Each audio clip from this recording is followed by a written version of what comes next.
Okay, ano 'tong tawag nito yung,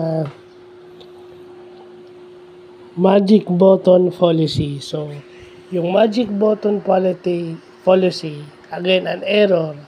Akala nila yung computers, is magfi-fix ng lahat ng problem with minimal input. So, ibig sabihin, 'pag minimal input o halos wala kang ini-input as a user, aayusin na lahat ng computer yan. Kumbaga, pipindutin mo lang, i-on mo lang yung computer o ita-type mo lang yung i-input mo lang yung kailangan mo, okay na siya. Which is hindi. Hindi magic button ng computer. Di ba? Yun yung magic button policy na natututunan natin.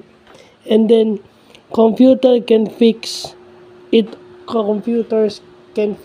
all policy. So, alam natin, ang computer is nagdedepende sa input ng tao o ng user. Pag mali ang in-input mo, mali din ang ilalabas niyang result. So, I've always teach na kung numbers ang input o numbers yung kailangan, dapat matrap siya within numbers. Pag characters, trap within characters. No? Kasi bibira yung input na, meron kasing input na hindi alphanumeric. Okay? Except for the address field.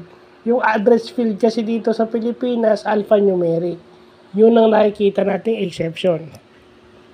And then yung magic of neutrality policy, yun yung yun yung ang technology daw ay neutral at hindi na i-impluwensyahan ng gumagawa nito. Well, ang technology gawa ng tao. Kung sino yung gumawa sa kanya, ang technology is under the influence of its creator.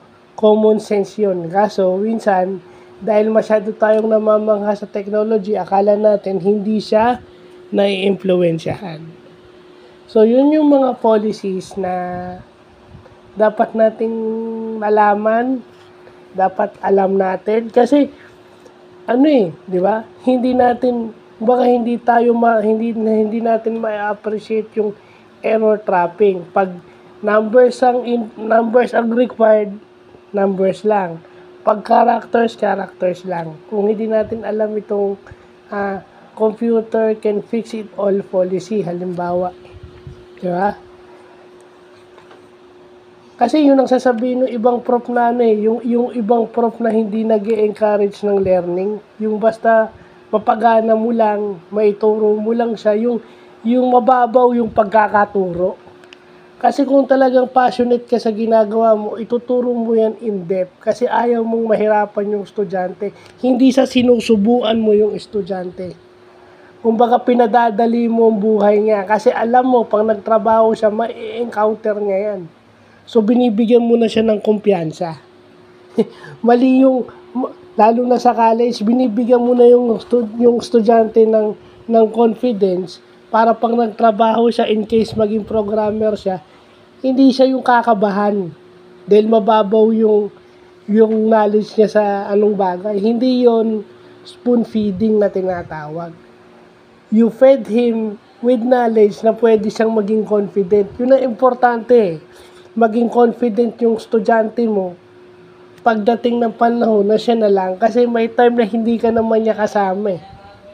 And then sasabihin nyo na in-equip nyo yung estudyante with that knowledge, hindi nyo nga naituro o hindi nyo, kahit hindi naman directly na ituturo to. But yung confidence lang na i-encourage mo silang pag-aralan yung mga error traps because you know this policy. Mas maganda nga siguro kung direct para alam nila. So, yun lang po.